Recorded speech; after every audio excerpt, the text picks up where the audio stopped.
Gini ya, saya mau menjelaskan dulu masalah mencium hajar aswad. Pertama itu ada contoh dari Nabi. Dan kedua, mencium hajar aswad itu sebenarnya hukumnya sunat, nggak wajib. Tapi banyak Oke. umat muslim yang Apakah kadang hajar aswad bisa membahayakan mendatangkan dirinya. manfaat Itu atau sebenarnya salah mudarat? kaplah. Kaplah bukan cium, tapi istilam. Istilam itu cukup apa ya, dari Oke, jauh baik. gitu. Pertanyaan Mulai dari saya, jauh sebenarnya apakah itu berbuat demikian kepada disalahpahami. hajar aswad itu bisa mendatangkan manfaat? Kalau dari logika ini, enggak kalau dari logika. Tidak mendatangkan manfaat. Karena Umar bin Khattab sendiri pernah berkata dalam sebuah hadis, engkau adalah sebuah batu Enggak, bukan belaka. begitu. Gimana? Jika seandainya Nabi tidak mencium engkau, aku tidak akan Oke, melakukannya. oke. Umar bin Khattab kan bergejolak tuh di dalam hatinya. Ya, makanya dia sampai ngomong, Siapa bang? "Hei, kamu adalah sebuah batu belaka yang tidak dapat mendatangkan manfaat ataupun bahaya. Jikalau aku tidak melihat Rasulullah menciummu, maka aku tidak akan menciummu," kata Umar bin Khattab. Betul? Kita lihat ya pernyataan Umar bin Khattab yang sesungguhnya ya. Sesungguhnya aku tahu bahwa engkau Hajar Aswad nih menuju ke Hajar Aswad. Bahwa engkau wahai Hajar Aswad hanyalah batu yang tidak bisa mendatangkan mudarat maupun manfaat. Kalau bukan karena aku melihat Nabi Muhammad SAW menciummu, tentu aku tidak akan menciummu. Poinnya kalaunya ini loh, kalau bukan karena aku melihat Nabi Muhammad menciummu, artinya ini ada ketaatan di sini. Ketaatan mengikuti Nabi Muhammad Shallallahu Alaihi Wasallam manfaatnya adalah pahala, berpahala, mendatangkan pahala. Karena mengikuti Nabi Muhammad Shallallahu Alaihi Wasallam itu tidak ada yang sia-sia.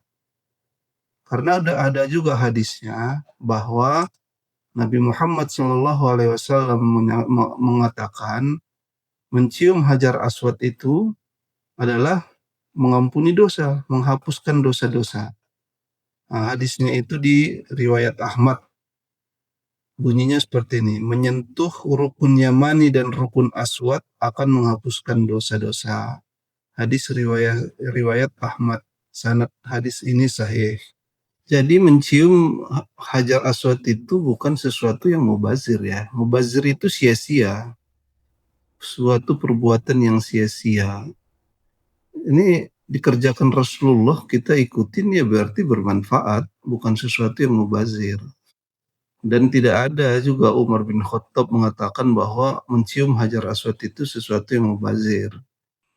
Ya, Sekarang pertanyaan saya, berarti mencium batu itu adalah perbuatan yang sia-sia atau perbuatan yang mubazir. Karena apa?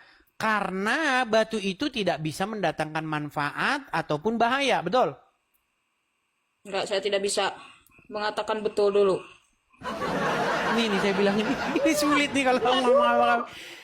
Itu namanya mubazir. Nah inilah salah satu jurus dari Edis TV ini, dia mengarahkan atau menggiring si lawan bicaranya itu untuk mengikuti maunya dia gitu. Jadi hati-hati ya teman-teman yang kalau kurang-kurang ilmu, kurang-kurang paham tentang Islam, ya sebaiknya jangan naik, jangan berdialog dengan dia. Kalau bisa ditahan aja gitu, ditahan untuk tidak berdialog dengan dia. Kalau tidak menguasai gitu ya, kalau kurang-kurang menguasai. Sebenarnya Simba ini udah benar.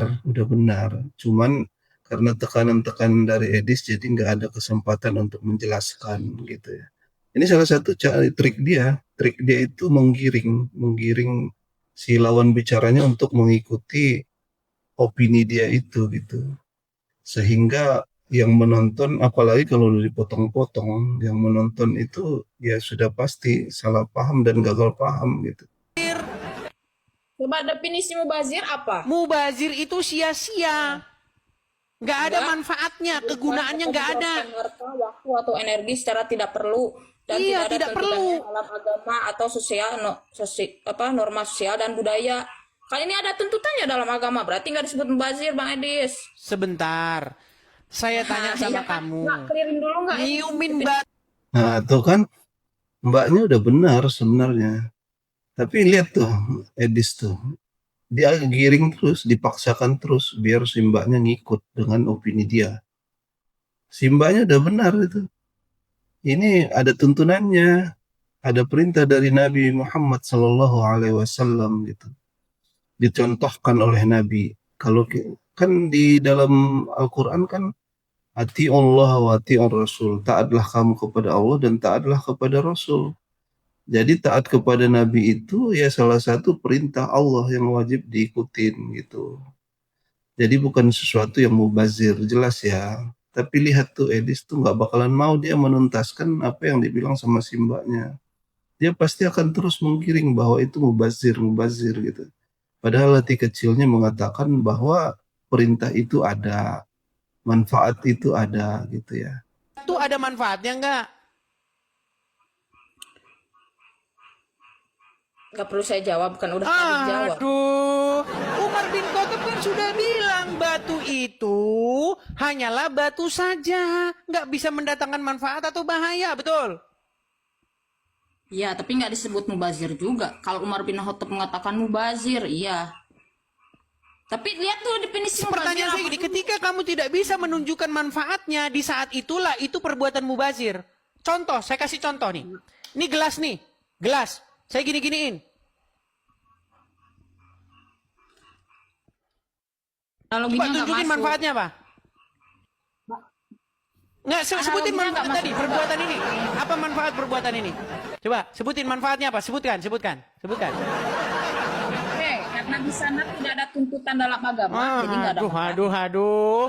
Yang ditanya manfaatnya, Resti, manfaatnya apa?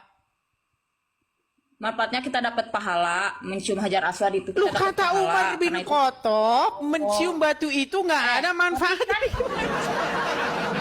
Aduh, memang sulit mereka ini teman-teman.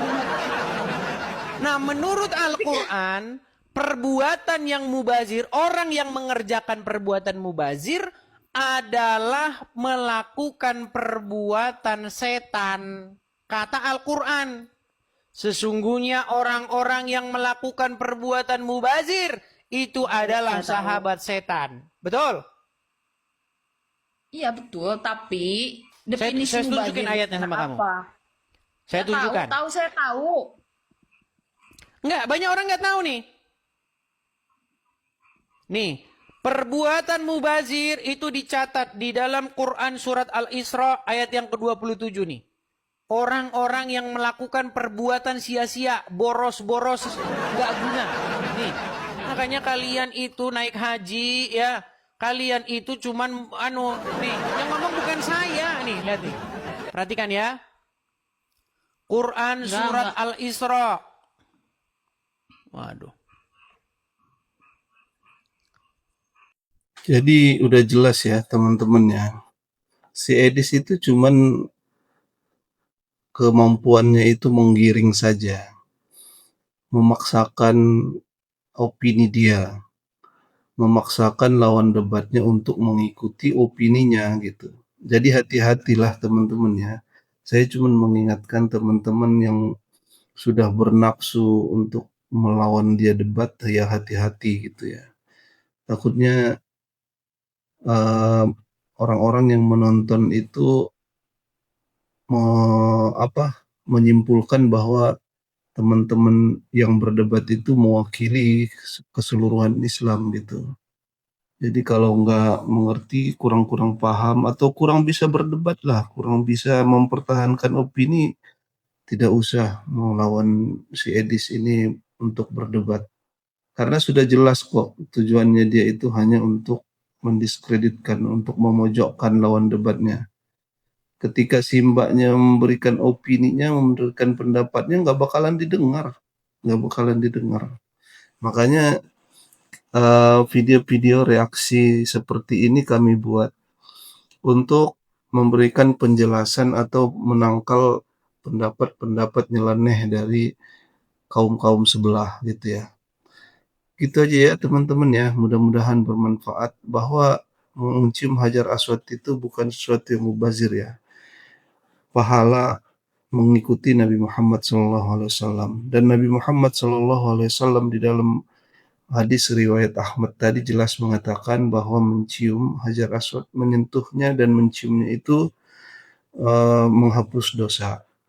Jadi jangan terpengaruh, tetap kuatkan iman, tetap jaga akidah agar selalu dalam lindungan Allah Subhanahu wa taala. Wassalamualaikum warahmatullahi wabarakatuh.